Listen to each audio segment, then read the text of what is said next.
Hello, everybody, and thank you for joining us back here at LevelJump Healthcare's YouTube channel. We're sitting here once again with Mitch, and we want to dive through the recent earnings and results. But first off, Mitch, how are you doing today? I'm doing great, Michael. Really excited with our press release. As we come to the end of the summer here, it's great. And thanks for having me today. Wonderful. It's glad to have you back. And yes, these are very good numbers. You guys reported a 40% revenue increase year over year and increased gross margin.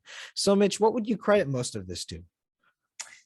Uh, High demand for our services. I mean, a couple of things. Some of the revenue increases last year, we're still in lockdown, or we're still in lockdown in Q2 here in Ontario, where a lot of our business is. But last year, the lockdown was probably a little bit more severe. So some of it is a rebound from that. Mhm. But we were also up quarter over quarter. And I think either way, we would have been up quite substantially year over year, just knowing where we were trending last year before the lockdown. And that's just a demand for services as we come out of COVID. It's more and more people are out and about, more need for emergency room service. Mhm. Earlier this year, we brought on new clients, so we're having a growth there through that contract. We're having organic growth. We're seeing across the spectrum of our different client hospitals, increase in revenue, month over month, year over year, all these kinds of good trends. So I really feel positive and kind of excited, looking where we were a year ago and where we are now. It's fantastic. Yeah, I mean, there's definitely some natural growth there, and hopefully the COVID related things kind of continuously decrease over time. That's I think what we're all betting on. So it's nice to see that happening as well for you guys. And tell me some more about your guys' balance sheet.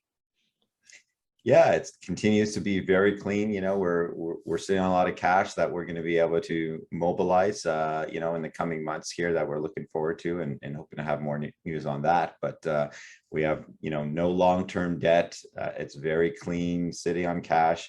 As we pointed out in our press release, the CTS, that's our operating subsidiary, is cash flow positive. It's generating free cash every month. So I think we've really positioned ourselves. Summertime's always a little bit slower, particularly this year with COVID. So many people were trying to take some vacation time in August and that. But as we go into September, the fall, and kids are back to school and families are more in their regular routines, I really see us having a lot of opportunity to mobilize that cash and put ourselves in a really good position, with the growth of the company. Interesting. Now, I know we can't speculate too much here, but can you tell people what they can probably expect from quarter three?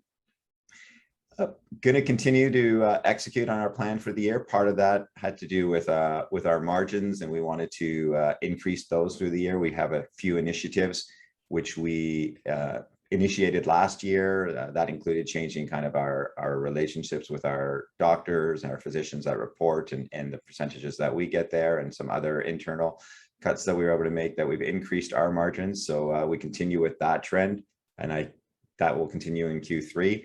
Additionally, the growth of as we come out of the lockdowns, things here in Ontario now are opened up. We're in a better stage. So certainly through that, we expect to have higher demand for emergency room services. On our elective procedures that we report on, a lot of stuff has been canceled in the last year. So we're going to see some return on business on all the elective stuff because the healthcare system is so backed up. It's not going anywhere. There's a high demand. So we have that. And then, we're going to continue we have mentioned we wanted to have acquisitions. We're looking at IHS and other things within healthcare that we think will benefit all our shareholders in the long term. And we continue to look for those types of acquisitions, and hopefully we'll have more to say on that in the coming quarter. Wonderful, Mitch. Well, it sounds like things are going well and things should continue on this track as things go along here. Thank you, everyone, for watching. If you have any questions about anything in this press release or anything continuously ongoing, let us know. We'll happily dive into it for you. But for now, Mitch, thank you so much for your time today. Thanks, Michael. Take care.